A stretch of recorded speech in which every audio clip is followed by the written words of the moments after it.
Yang harus lu lakukan sebagai ketua umum PSSI, bagaimana mempersiapkan jutaan anak-anak Indonesia bisa menjadi pemain timnas kita ke depan. Tenang Presiden, coba lagi. Bikin program lagi lebih agresif. Ini sepak bola penting, karena sepak bola adalah harga diri. Accompagner dans cette mission toi et Antoine. Oui, j'ai parlé avec Antoine. Ini sangat-sangat mengejutkan, diputuskan langsung hari ini. Inilah amunisi baru Timnas Indonesia yang siap tampil di FIFA Series.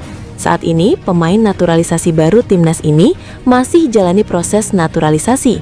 Tonton sampai habis ya, agar paham sama isi videonya Nio. Fenomena pemain naturalisasi pulang ke Liga Indonesia kembali menjadi perbincangan hangat di kalangan pecinta sepak bola nasional. Dalam beberapa bulan terakhir, sejumlah pemain diaspora dan keturunan yang sebelumnya berkarir di Eropa memilih kembali merumput di kompetisi domestik. Kondisi ini memunculkan dugaan bahwa pemain naturalisasi pulang ke Liga Indonesia tidak lepas dari kepentingan Piala AFF 2026. Isu pemain naturalisasi pulang ke Liga Indonesia semakin ramai setelah muncul analisis dari sejumlah pengamat dan kreator konten sepak bola. Mereka menilai kepulangan massal pemain diaspora terkesan tidak wajar, terutama karena sebagian besar masih berada dalam usia produktif dan dinilai mampu bersaing di level Eropa. Dugaan ini pun mengarah pada strategi PSSI dalam menyiapkan tim nasional menghadapi Piala AFF 2026. Turnamen regional tersebut disebut-sebut menjadi target utama untuk mengembalikan citra federasi setelah kegagalan di level dunia. Dalam beberapa bursa transfer terakhir, publik dikejutkan dengan kembalinya sejumlah pemain keturunan ke Liga Indonesia. Nama-nama seperti Rafael Struijk, Eliano Reinders, Shane Patinama, Mauro Zylstra, hingga Cyrus Margono menjadi contoh pemain yang memilih pulang meski masih berusia muda. Secara teori, pemain-pemain tersebut masih memiliki peluang untuk mencari klub baru di Eropa, baik di kasta kedua maupun ketiga. Namun, keputusan kembali ke tanah air justru memunculkan tanda tanya besar. Pengamat menilai langkah ini bertolak belakang dengan praktik di negara lain. Di Thailand, Jepang, hingga Timor Leste, federasi justru mendorong pemain mudanya untuk terus berkarir di luar negeri demi meningkatkan kualitas. Salah satu alasan yang paling sering disorot adalah jadwal Piala AFF 2026 yang berdekatan dengan agenda pramusim klub-klub Eropa. Pada periode tersebut, pemain yang masih berstatus abroad hampir dipastikan sulit mendapat izin membela tim nasional. Jika pemain masih terikat klub Eropa, mereka cenderung diwajibkan mengikuti agenda pramusim demi menjaga posisi di tim utama. Akibatnya, peluang membela Indonesia di Piala AFF menjadi kecil. Berbeda halnya jika pemain sudah bermain di Liga Indonesia, PSSI dinilai lebih mudah berkoordinasi dengan klub lokal, baik melalui penyesuaian jadwal maupun kebijakan khusus. Dengan begitu, pemain dapat dipastikan tersedia saat turnamen berlangsung. Sejumlah analis menilai, Piala AFF memiliki nilai strategis bagi PSSI dari sisi pencitraan. Setelah kegagalan lolos ke Piala Dunia dan kontroversi pergantian pelatih, kepercayaan publik terhadap federasi berada di titik rendah. Di tengah situasi tersebut, meraih gelar juara di level regional dianggap sebagai jalan tercepat untuk memulihkan reputasi. Meski secara prestis berada di bawah Piala Asia atau kualifikasi Piala Dunia, Piala AFF tetap memiliki dampak besar di mata publik nasional. Dengan meraih trofi, PSSI dinilai dapat membangun narasi keberhasilan dan mengembalikan optimisme supporter. Berdasarkan jadwal sementara, Indonesia tergabung di grup A Piala AFF 2026 bersama Vietnam, Singapura, Kamboja, dan memenang babak kualifikasi. Laga perdana dijadwalkan berlangsung di akhir Juli. Turnamen ini digelar saat sebagian besar Liga Eropa masih menjalani persiapan musim. Kondisi tersebut semakin menguatkan dugaan bahwa keberadaan pemain abroad akan sulit dimaksimalkan. Karena itu, pemain-pemain yang sudah kembali ke Liga Indonesia diprediksi menjadi tulang punggung skuad Garuda. Meski dianggap menguntungkan dalam jangka pendek, strategi memulangkan pemain diaspora juga menuai kritik. Banyak pihak menilai langkah ini berpotensi menghambat perkembangan individu pemain. Kompetisi Eropa, meski di level bawah, tetap menawarkan kualitas latihan, intensitas pertandingan, dan profesionalisme yang lebih tinggi. Jika terlalu cepat kembali ke liga domestik, pemain dikhawatirkan kehilangan kesempatan berkembang. Selain itu, fenomena ini juga menimbulkan kekhawatiran akan ketergantungan terhadap pemain naturalisasi tanpa diimbangi pembinaan pemain lokal. Fenomena pemain naturalisasi pulang ke Liga Indonesia memang belum dapat dipastikan sepenuhnya terkait Piala AFF 2026. Namun, pola yang terjadi dinilai cukup konsisten untuk menimbulkan kecurigaan. PSSI diharapkan mampu menyeimbangkan kepentingan jangka pendek dan jangka panjang. Target prestasi tidak seharusnya mengorbankan proses pembinaan. Di sisi lain, para pemain juga diharapkan mempertimbangkan aspek pengembangan karir, bukan hanya faktor finansial dan kenyamanan. Dengan strategi yang tepat, Indonesia bisa meraih prestasi tanpa harus mengorbankan masa depan sepak bolanya. Apa sebenarnya naturalisasi itu? Kok kayaknya jalan pintas untuk membuat seseorang jadi warga negara lalu kita elulukan dan kemudian main, selesai. Pertama adalah pemberian kewarganegaraan bagi 3 pemain sepak bola timnas Indonesia akan dinaturalisasi. PSSI telah menerima informasi dari FIFA mengenai format yang akan digunakan dalam FIFA Series 2026. Emang pemain-pemain naturalisasi lu mau kemanain? Dibalikin. Pernyataan ini disampaikan oleh anggota Komite Eksekutif PSSI, Arya Sinulinga. Timnas Indonesia akan berlaga sebagai tuan rumah ajang FIFA Series 2026 yang dijadwalkan berlangsung pada akhir Maret mendatang. Berdasarkan informasi terkini, Indonesia berpeluang menghadapi Saint Kitts and Nevis pada laga pertama.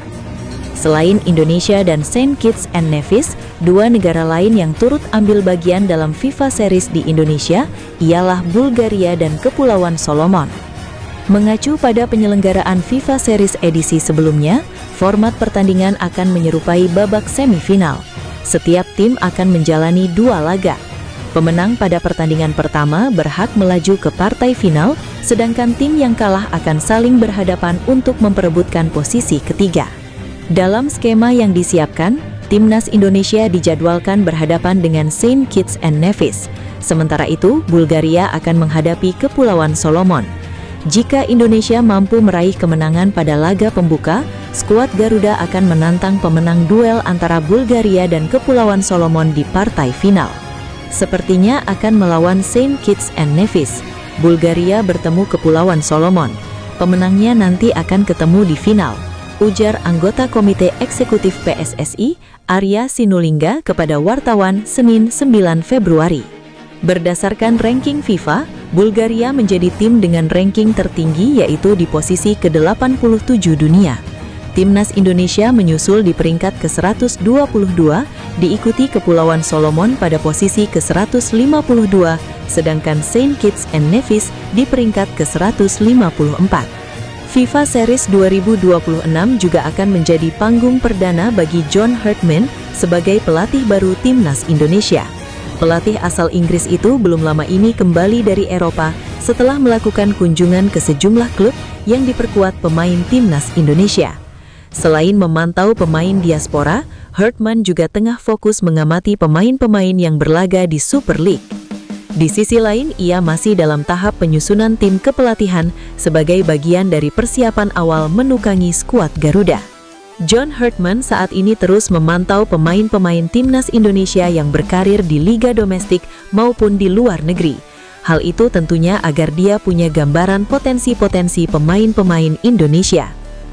Langkah itu sebagai persiapan John Herdman untuk membentuk kekuatan skuad Garuda tampil di FIFA Series. Indonesia menjadi salah satu tuan rumah yang akan dilaksanakan pada 23-31 Maret 2026. Anggota Exco PSSI, Arya Sinulinga, mengatakan sangat mendukung penuh langkah yang dilakukan oleh John Herdman. Jadi, John Herdman akan punya gambaran sendiri dengan memantau langsung pemain-pemain. Pelatih udah jalan-jalan ya, sudah mengunjungi klub-klub, udah mantau-mantau. Klub-klub Super League dipantau, yang keluar, luar negeri, juga udah mulai dipantau. Kami tunggu aja, kata Arya di Jakarta kemarin. Pria berkacamata itu mengatakan sejauh ini belum mendapatkan laporan dari John Herdman terkait peninjauannya.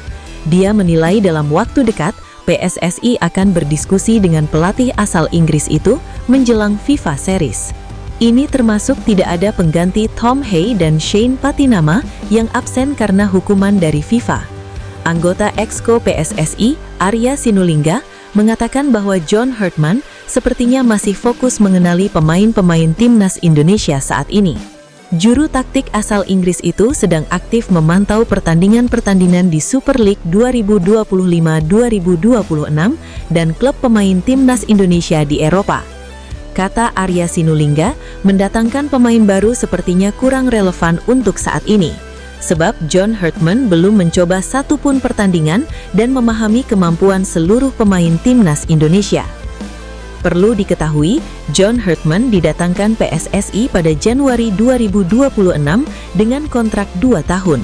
Pertandingan pertamanya akan terlihat dalam FIFA Series 2026 yang berlangsung pada 23-31 Maret 2026. Belum tahu, mungkin dia lihat yang ada dulu. Yang ada saja kan belum pernah dia coba semuanya. Jadi belum tahu kemampuannya, pembagiannya, perannya. Lucu juga kalau nambah pemain, tapi yang ada saja belum dia pahami, ujar Arya Sinulinga. Arya Sinulinga menambahkan, PSSI senang dengan sikap John Herdman yang aktif memantau pemain-pemain timnas Indonesia.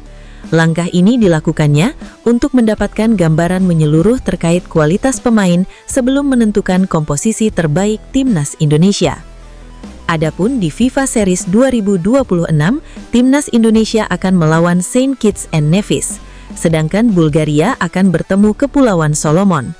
Masing-masing pemenang akan bertemu di final FIFA Series 2026. Seluruh pertandingan digelar di Stadion Utama Gelora Bung Karno, Senayan, Jakarta Pusat. Nanti setelah FIFA Series, baru dia akan lihat apakah pemain ini lanjut, atau ada perubahan, atau mungkin ada tambahan. Semua tergantung evaluasi dia, kata Arya Sinulinga. Arya Sinulinga menambahkan, sejauh ini John Herdman belum memberikan laporan resmi kepada PSSI untuk menambah pemain baru. Dia menilai waktu yang tersisa terlalu singkat untuk melakukan proses penambahan pemain baru. Belum ada kabar, apalagi ini sudah terlalu dekat. Bulan Maret FIFA Series, sekarang sudah Februari, terlalu dekat untuk melakukan naturalisasi. Setiap pelatih pasti punya komposisi yang berbeda, disesuaikan dengan skema permainan dia. Jadi sekarang fokusnya yang ada dulu, pungkas Arya Sinulinga. Pernyataan tersebut disampaikan oleh anggota Exco PSSI, Arya Sinulinga. Selain timnas Indonesia, ada Saint Kitts and Nevis, Kepulauan Solomon dan Bulgaria di FIFA Series 2026. PSSI mengkonfirmasi bahwa FIFA Series hanya akan digelar dalam 3 pertandingan saja. 2 pertandingan pendahuluan akan digelar lebih dahulu. Pemenang dari 2 laga pendahuluan akan tampil di partai final FIFA Series 2026. PSSI mengkonfirmasi bahwa timnas Indonesia akan menghadapi Saint Kitts and Nevis.